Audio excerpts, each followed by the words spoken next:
Hi, my name is Agata. Welcome in Agata's cottage. Let's talk about our precious fabrics. In September, there is a new sewing challenge. I'm sure you heard of it. It's end of September now. It's Precious Fabrics 24. This challenge is hosted by Whitney, Tomcat Stitchery. You all know Whitney. She doesn't need an introduction. She is just fabulous.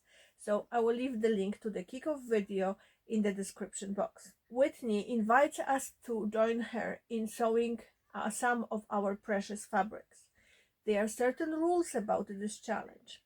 It's you need to pick a fabric that's precious to you. So it doesn't have to be precious to anyone else. It just needs to be precious to you. It could be something that was gifted to you, something that was expensive, something that's one of a kind.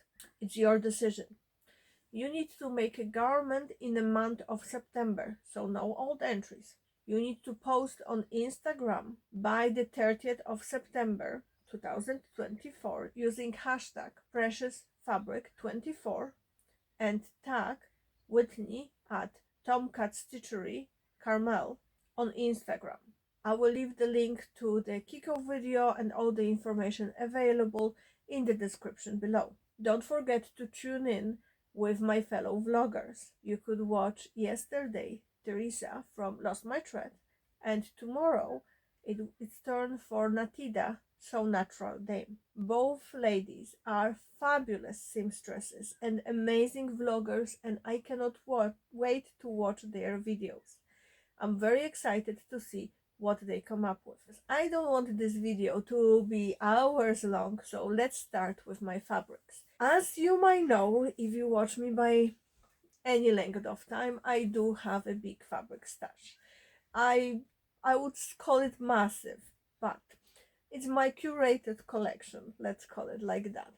There are some pieces in my collection that I consider precious for various reasons. So let's start with number one. They're not in no particular order, it's just on a handy spot.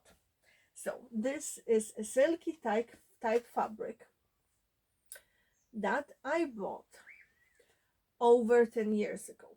So I bought this fabric before I was sewing, before I owned the machine, before I knew any better, and I only bought 1 meter, and it's relatively narrow fabric. I had no idea what I will make with this fabric. I just saw it in the window in the display of a fabric store, and I fell in love with it. I had to walk in and get 1 meter.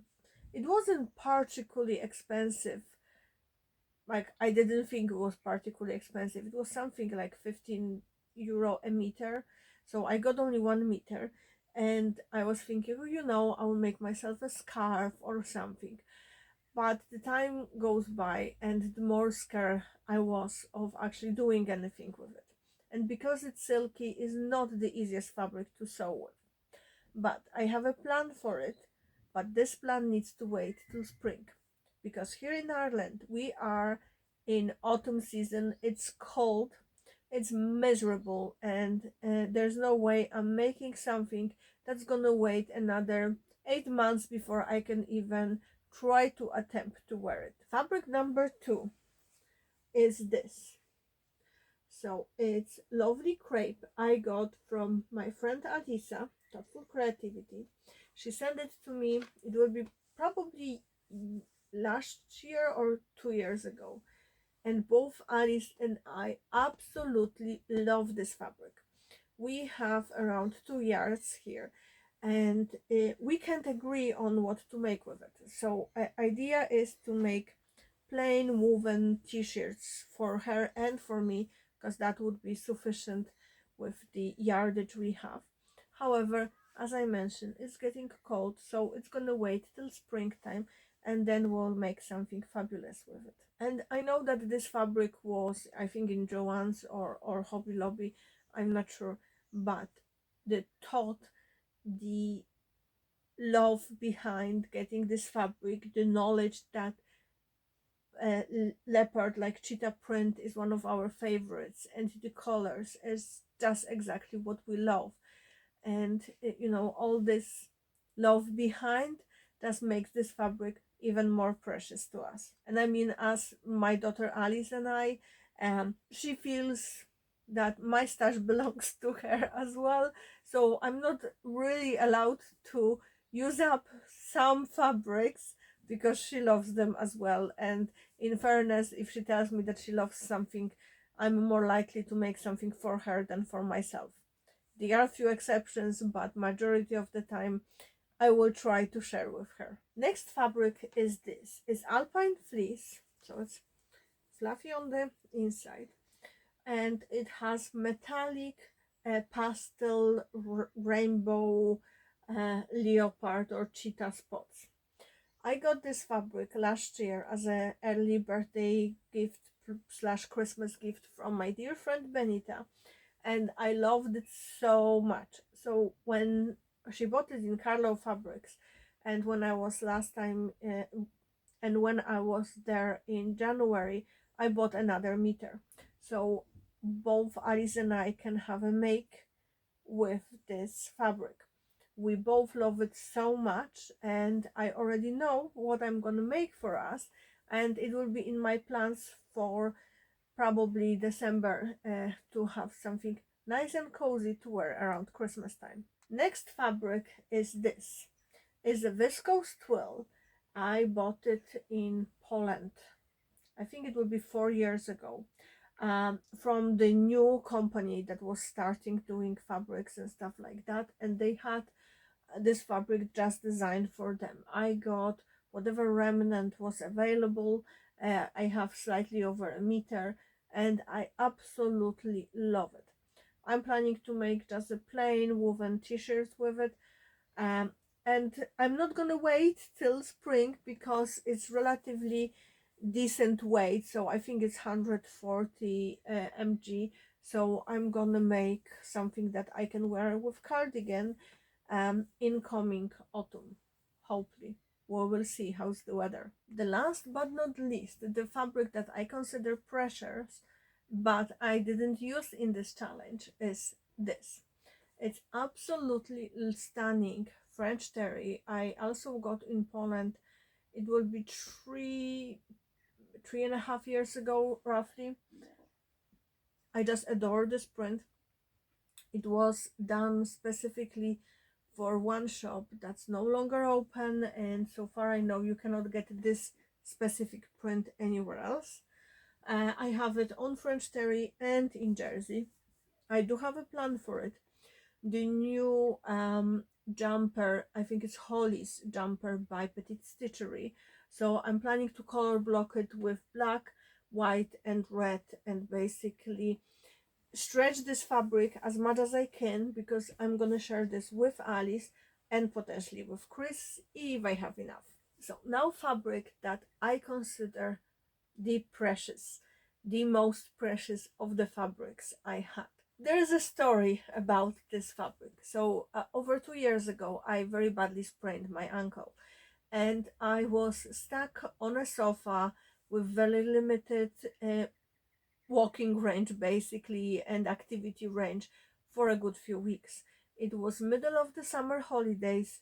Chris was working a lot and Alice was getting a bit bored.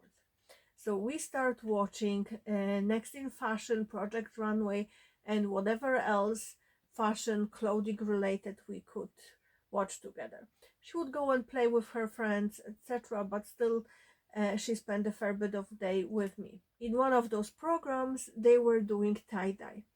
And Alice said, "Oh, that looks interesting." And I was like, "If you want, we could try it. I will just order a set of the tie-dyes on Amazon, and we can order white jersey and white French terry from Ecobee." So that's what we did. A few days later, we got our fabrics, we pre-washed them, we got our dyes, and we watched a lot of videos on TikTok, on YouTube about tie-dyeing, about different techniques. We look up blog posts and stuff like that. We had so much fun together designing what fabrics we will make with it.